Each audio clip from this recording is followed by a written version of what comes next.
All right, hey everybody out there in REI Nation, Chris Clothier here, having a little bit of technical difficulty, making sure I get this thing all set up right. Look, thank you for joining us today for Experience Matters Live, coming to you live from Memphis, Tennessee. Kent Senior out of the office for today, which is as you guys all know, probably a rare thing for him, but he is not with us, so he's asked me to handle the Facebook Live session today. Happy to do. Thank you to everybody out there for joining us. And so look, this is what he asked me to do today. He wanted me to follow up the two great sessions he's done the last 2 weeks with Mark Anderson with kind of a fill in as to what those two great sessions and all the great info that Mark Anderson shared, how does that tie into property management? I'm gonna take you guys behind the scenes a little bit and give you some numbers that we just really don't share very often because it's really in depth, but I find them amazing. If you're following from home and you're writing down notes, this is the kind of stuff that that our clients, and many of you are our clients, but even people that are looking to do business with us and get started with our company, they're oftentimes blown away. These numbers are the reason why we have management companies and smaller turnkey companies come to us and ask us to mentor is a strong word. I don't necessarily mean mentor them, but they want to look at what it is we do. They want to get behind the scenes. They want to know how we do our metrics, what we track, and they really want to know how in the heck we hit the numbers. I'm going to share with you some data today that's going to blow your mind, or it blows my mind, and I'm in the business. When I talk to other management companies, they just sometimes, I think I've shared this story before, I've been told really to my face at an event I did in Austin that somebody just didn't believe me. They just thought that we just make the numbers up as we go. They were like, there's no way you can do that. And my response to them, great response, led by my dad a long time ago, was that that makes sense. If you are a traditional property manager, to look at our performance and say, I don't know how they do it. Like, I don't believe them because I am a traditional property manager and I don't think outside the box. I don't look at growth. I don't look at how I can do things differently. And so because of that, I can't achieve the numbers they achieve. I'm going to share some stuff with you today that'll blow your mind. Now, I'm also going to talk to you a little bit about, with the last two live sessions that we did with Mark Anderson today, this is why we are expanding the property management company. You guys already know about the new markets we're going into. Already started in San Antonio, already started buying our first houses. We are in the process of getting licensed in multiple other states bordering Tennessee, and looking at markets in those cities or in those states to go into and begin buying properties immediately. I'm talking before the end of the year. So if it's if you want to know exactly the market and we haven't bought anything yet, just look. I mean, it's states that border the state of Tennessee. It's right there within our footprint is where we're looking first. And the reason why is because of some of this performance data. So without wasting a lot of time, I'm going to give you guys kind of an update on where we are so far for the month. So buckle up real quick, pay attention. And I mean that in the best way possible. All right. So starting off with this first, collections for the month of October. If you followed all the videos I've posted so far, you know that we are collecting roughly 97 to 98% of all billed rent throughout the month. As we carry over into the first few days of the following month is when we really begin to do the rest of the collections. We've seen an uptick in one thing. We've seen an uptick in delayed payments from residents. So residents that need to get onto some form of a payment plan. And here's the thing that I still find amazing in this, kind of the era that we're in. And I give all the credit to our team. It's not me, but it's no one named Clothier. It's definitely the team that's really doing a great job. The residents, for the most part, I say that because, it's not every one of them, but for the most part, a vast majority of the residents continue to have great communication with us. So we have more residents today that are saying, I need to pay in bulk payments. So I can pay like the beginning of the month and the end of the month, or I'm going to make 3 payments during the month, during my 3 pay periods, something along those lines. I've got, another job coming on. I've got a bonus coming. My spouse has picked up a second job, and that's going to help us stay on time with our rent, but we need a little bit of time to get there. So we're seeing the number of days it takes us to get to that 98% of rent collected expand a little bit.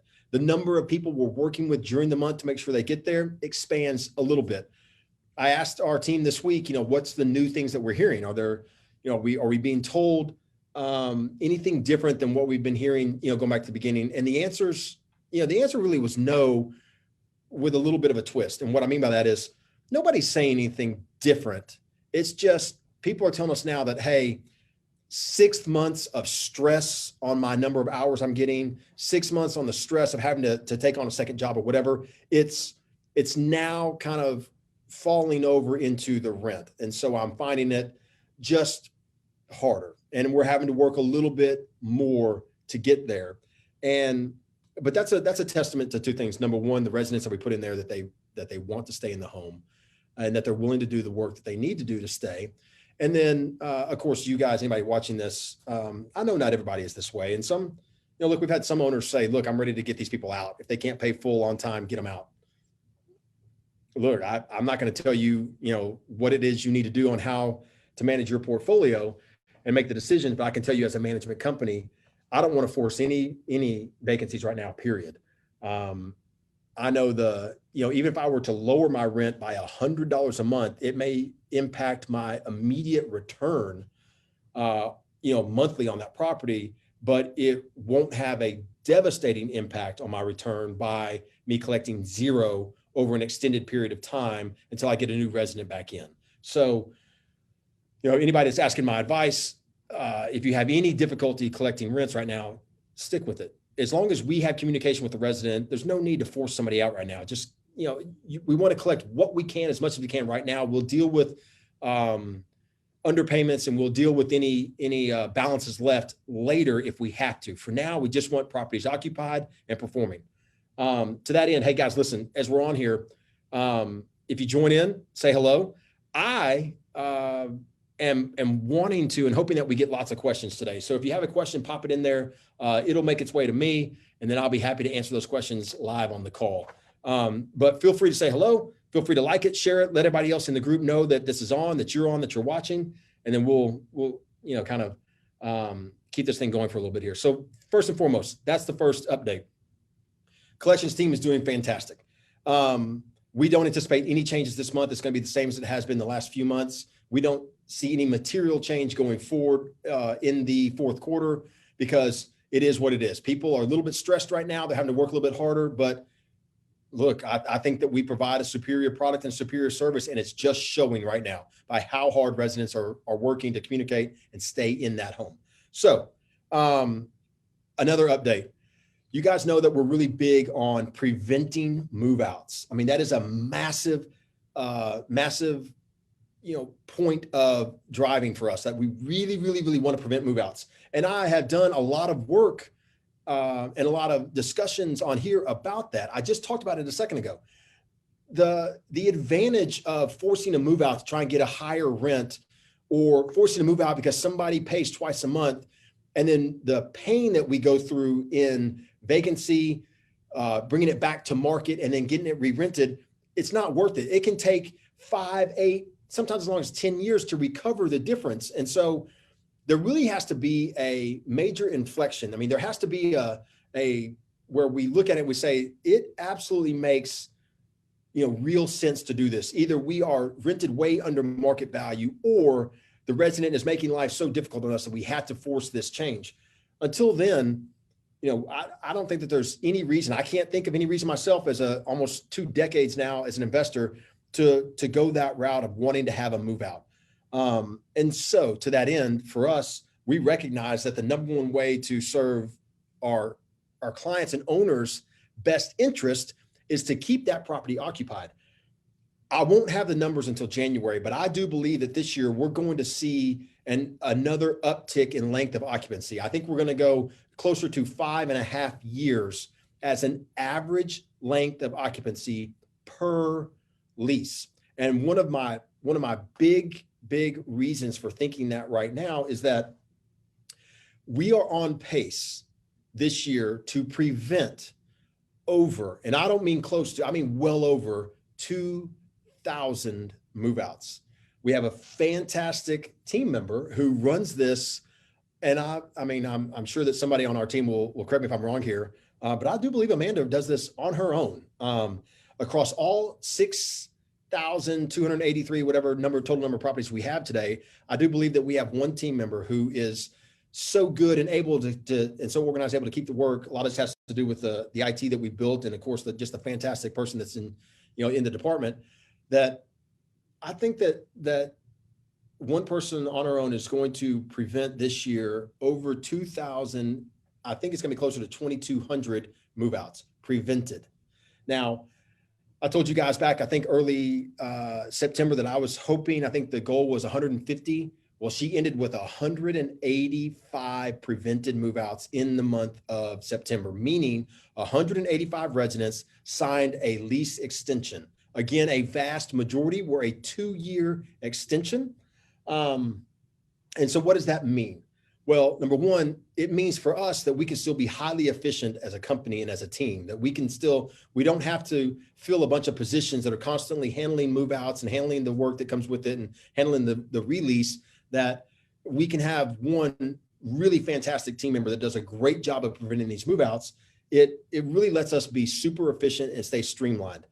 Number two, for you guys as residents or as owners, look, I'm real big on talking to investors about what they really, really want. And when an investor says, I want maximum cash flow, like on that piece of paper, I want that cash flow to say 300, 400, 500, whatever it is, I always come back to the same question of them. Do you want maximum cash flow on that piece of paper, or do you want the maximum cash flow you can receive consistently and reliably over a longer period of time? Now, what does that mean? I'm trying to get investors to kind of really reconsider and think about what they're going after, because the highest cash flow properties are generally the Class D. I hate the class system, but it kind of makes sense to most investors since it's been talked about so much. So I hate, labeling properties that way, but I think everybody can stay with me on this. Lower end properties have the highest cash flow on paper. They have the highest move out rate. They have the highest vacancies. They have the highest maintenance and upkeep. But when you're not vacant and when you're not paying maintenance, they have the highest upside. They have the lowest upside when there's move outs and maintenance and vacancy, which tends to happen more on lower end properties. So higher end properties, higher end renovations, higher the rent on that particular property tends to drive down the return. It can. And as it drives down the return, it means that it's going to be a lower cash flow number on the bottom. Who cares? If you can get a lower cash flow consistently over 60 months, that's better than getting a higher cash flow inconsistently and following this right here. So that's why we've strived to keep residents in the homes as long as possible. It's not about the dollar every month. It's about the consistency which that dollar can be delivered. And I love talking about this. I love talking about the numbers that Amanda does. So those are all traditional. Those are the numbers you're used to hearing about. That's what you see from us all the time. Here's one more that you're used to getting from us. Just absolutely mind blowing to me right now. Today, averaging 6,200 or managing 6,283 properties. I mean, I cannot give enough credit to our team. There's only 45 properties today that are actively being marketed as vacant to be leased. That's it. Everything else has an app against it, has somebody waiting to close, or it's occupied.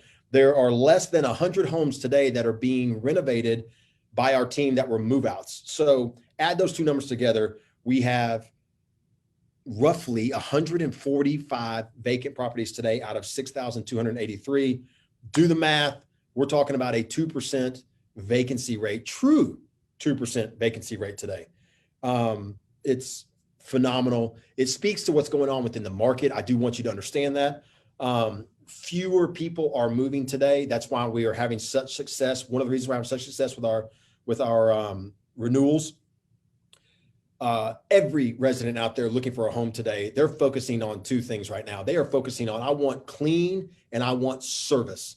So residents only move for two reasons: because a management company treats them like a tenant and they fail to answer their calls or provide good service, or owners act like the rent-ready owners that fail to do work that keeps a family safe and comfortable and want to stay there for long term. So that's the only reason why residents change houses. The owner doesn't want to do any work to it, or the management company is unresponsive and poor. It was so simple. It's mind-blowing to us that there's not more companies that conduct business this particular way, but we're down to 45 houses vacant right now, under 100 that are being renovated that'll come online. Those will get rented. We're renting properties right now in, I'm going to quote under 30 days, although I know the numbers are probably just a little bit better. It's unbelievable. So, I've done a lot of talking. I've updated you guys a lot. You know, when you wonder why that we're doing that well, I never want to take credit away from the rental team, because they are fantastic. We have some professionals out there that do just a phenomenal job of selling the benefits of renting a PPMG premier property home. They're fantastic. They conduct themselves as professionals. They are great at showing the properties off to interested residents. They're great at follow-up. I mean, they really make us look good. And so, taking nothing away from them. But when they are trying to rent a property that is produced by Mark Anderson and his team, whom you watched last week, how are you gonna fail at that? How are you not going to be able to get the highest possible rent for the longest period of time when, you know, you're telling a resident that we answer every call that you have. When you have an issue with the home, not only do we want to fix it, but we want to make sure that you're satisfied with that fix, and we want to make sure there's nothing else that's wrong with the house. And that is unbelievable sometimes to a resident. So, like, nobody acts that way. But when you point out to them that look how good the house looks, you go back to what Mark Anderson did last week, and you point out that look at all the detail. Look at every single thing that we did. Look across the street at that home that's with another management company, and you got grass up to your knees. You got broken blinds. The limbs of the trees are all hanging down, you know, into the windows where you can't see very well. That's what you get with somebody else who doesn't answer your phone and doesn't care about the house. When I tell you we care about the house and we manage for owners that care about the house, you know, you can use the eye test and look around and see that it fits that story. So, you know, it's really easy to tell you that this is how this goes together. Mark does such a great job with his team in all 8 cities on the front end that it's easy for us to rent them on the back end. It's easy for our team of professionals to tie those stories together. And then because of the way they're treated while they're in the home, it's easy for Amanda to get them to stay longer over, you know, a 5.5-year period on average. So I get excited by this stuff. I geek out a little bit on some of these things because it means a lot to me. I talk to so many investors and I spend so much time on I used to give a lot of talks that we're not doing today, but I still jump on remote calls. I still jump on doing Zoom calls and get on podcasts and that kind of thing to try and share our story, because it's not just our story. It's a way of conducting business. And, you know, we look back at it and we say, man, this is simple. This is the simple managing, you know, 6,200, 6,300 properties. It's simple. It's not as difficult as some people make it out to be. It's actually very rewarding when you have a purpose behind it and you do it right. There's nothing to this. So here's the fun stat. This is the thing that we've never shared before that you guys got to get ready for. How long have we been on here so far? All right. Whoa, 20 minutes. Okay. So stay with me. This year, we have had the opportunity to bill roughly $56 million in rent. That's how much, had we had every property occupied all the time, we will have billed. It's $56,571,000. Okay. It's astonishing to think that that's how much the opportunity and collected rent that we have under management. What we billed out of that number is $55,462,000. So what does that mean? That means that we have billed roughly 98% of all the rent we could have billed for our owners. Our vacancy is 2%. We've lost 2% this year to vacancy. So when we bill that rent, then we have to collect it for our owners. And this is where you get that side of you end up having move outs, you end up having lost rents, people that cannot get it, collected all the way through the month. And this reflects COVID. So $53,887,000 has been collected, which is roughly 97.2% of all billed rent has been collected. This is through September. 97.2% of every dollar that was billed so far in the first 9 months has been collected. Interesting. Pay attention to this one because I love this one. Paid out $46,022,000. Now I'm taking the change and I'm rounding it off, so I'm rounding these numbers up. So what does that mean? So as a company, we have collected $53,887,000. We paid out $46,022,000. The difference between those is 14.6%. So what is that 14.6%? Well, 9.5% of that is the management fee. Today, we're managing so many properties for the WOW Group, so many houses for the WOW Group where they pay a lower management fee that is actually affecting the total management fee for the portfolio. So we're down roughly 9.5% of that 14.6 is management fee. So what's the other 5.1%? If it's being collected, it's not being paid out, where does it go? So you guys know, if you're with us, that our management company, we don't, send out, we pay everything that comes through maintenance through the management company. There's very few dollars that are sent in there, sometimes on move outs, but very few dollars are sent in by owners today. That 5.1% represents, now pay attention to this one, because this is where we're really, Mark Anderson, what he talked about last week, it really pays off, especially in those first 5, 7, and 10 years of home ownership, that a majority of our long-term investors, they want to hold for that 5, 7, and 10 year, and they're looking to maximize their return during that time period.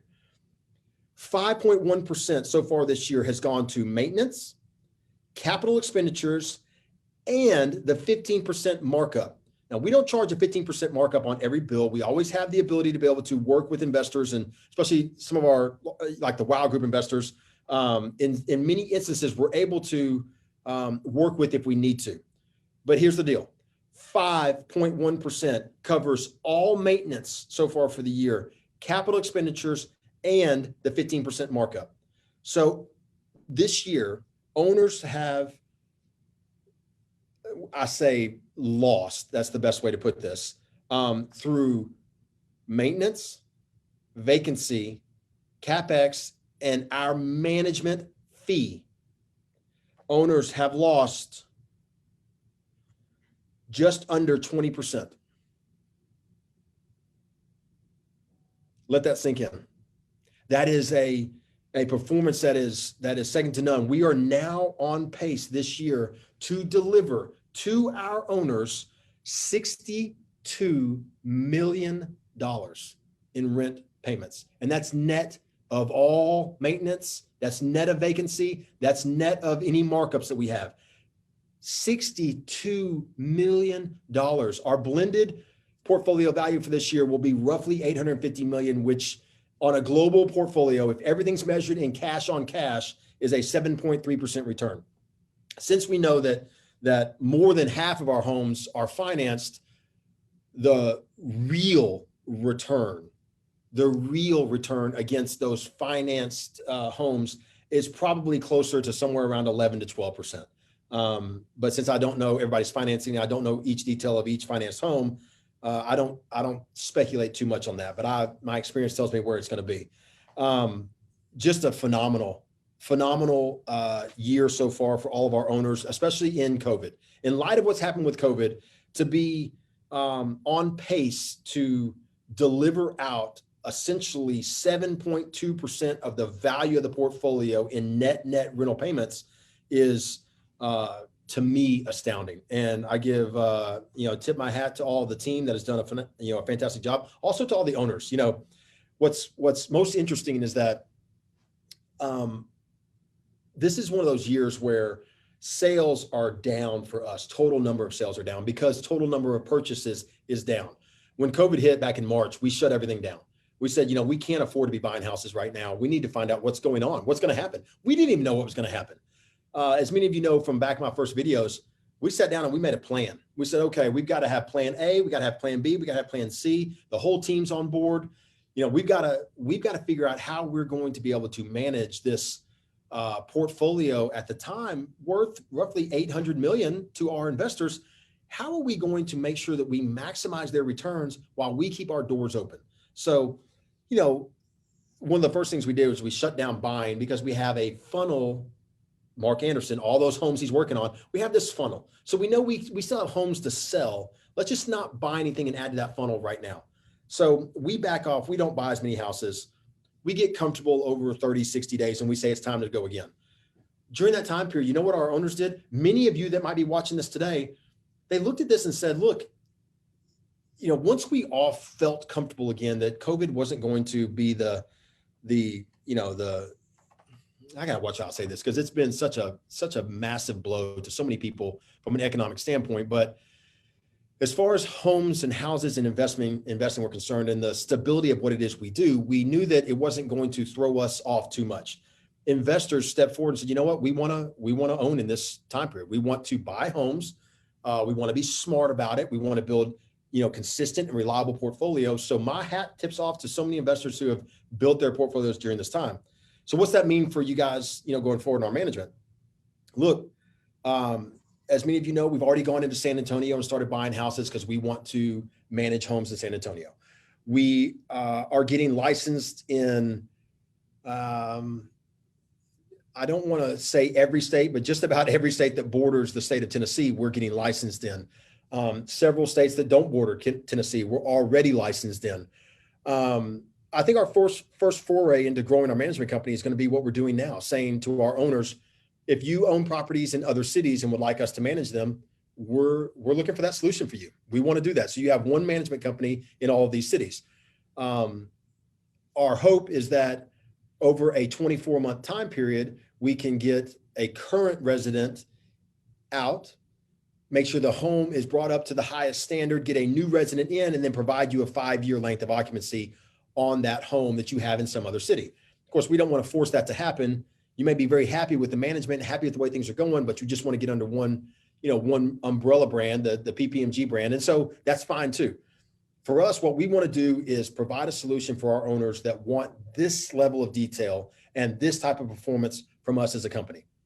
Number two, it's a new entryway for new investors. So we have a lot of investors who have already bought and they say, look, I'm looking for something better. I want better management. So I want to move my houses over to you, and then I want to buy more houses from you.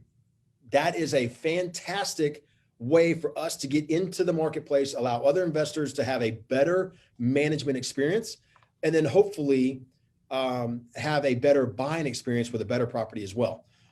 Lastly, of course, this is an opportunity for us to go into a new market and take on homes that are not with our current investors. That, again, this is that entryway of saying that we're entering that market and we're willing to manage for you. And as we get up to speed in that market, we'll have houses for you to be able to purchase and build out your portfolio. Or you can start buying in other markets with us. And now we have 8, 9, 10, 11, 12, however many markets we end up with, that you can diversify your portfolio across. We're not looking to revolutionize anything. I don't want to make it bigger than it is, but we fully understand that there's nobody. There is nobody. There's no other turnkey company in the country right now that's doing what we're doing. They're just not. They don't have the volume. They don't have the reporting. They don't have the business acumen. They don't have the length of time in business. They don't have the historical record to be able to show that, hey, this is how you take something that's good and make it better and then make it the absolute gold standard. And that's what we're looking to do. So when we go into additional markets, and we're not looking to necessarily go into additional markets because we want to have a measuring contest to see who's the biggest, baddest company in the country. That's not it. We have clients who are telling us that, look, if you managed in Louisville, Kentucky, I would bring you my houses because it's a disaster there. We have clients that are telling us if you managed in Iowa, or you managed in Florida, or you managed in Alabama, or if you manage in Mississippi, we would bring our portfolios to you because the other management companies just don't match up. They just don't reach the level of professionalism that you reach. I'm not gonna sugarcoat this next statement, that we also have some clients that after they get in, they say, I don't really care about how good your management is. I just want lower fees. And in that scenario, they go and find somebody that isn't going to provide the services we provide, may not be able to provide the return, but they're going to charge them less every month. And that $10 or $20 a month, $240 a year means more to them than the reliable or consistency that we can provide. And that's okay. We're not perfect. We make mistakes. The mistake there is that we allowed an investor to get in that didn't really appreciate what we do. And that's okay. So anyway, I'm being told by the team that Facebook's messing up and then we have a problem there. So I'm going to go ahead and end this thing here and tell you guys, thank you for joining me. Hope you enjoyed it. If you have questions, you haven't put them in there, put them in here afterwards. I'll be inside the Facebook group. I'll answer everything that you have. If you watch this tonight or tomorrow or a week from now, I'll answer. Jump in there. Guys, I appreciate you joining me. Thank you very much. Have a great day. We'll see y'all soon.